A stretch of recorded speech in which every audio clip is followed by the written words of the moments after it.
পকেটে টাকা আছে আর মাত্র 500 বাবা। গরু মুরগির দাম বেশি, আজকে সবাই মাছ খাবা। চিংড়ি মিংড়ি রুই টুই বল নাকি কাতলা, শিং মাছ নিয়া ভাবিরে জোল রানতে কোন পাতলা।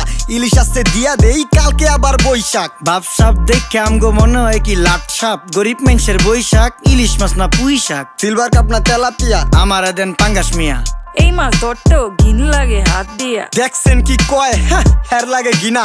বাজারের সব জিনিসই স্বর্ণের দামে কিনা। হ ঘু খায় সব মাছে, কালার খায় পাঙ্গাসে। ডিম পারে মুরগি আর ব্যথা পায় রাজা হাসে। দুঃখ কমু কার কাছে, টাকা নেই কা হাজার হাজার। চলো বাবা যাইয়া দেখি কি অবস্থা কাঁচা বাজার। ওই মিয়া হাত দিবেন না, মরিচের কেজি 1000। দেখতাছেন না মরিচ গার্ড দিতে রাখছি বডি গার্ড। এইটা আবার কোন পাট? আলিপ লাইলার সিনবাদ। যেইটা ধরুম স্টক করুম তয় তরকারি জিন্দাবাদ। 80 টাকার বেগুন, বেগুনের অনেক গুণ। বেগুন লেয়া হইছে খুন, আমারে দেন ধুন্দুল। পটল লন, কহিলন, লাউ নাইলে কদু। তোর মুখে অনেক মধু।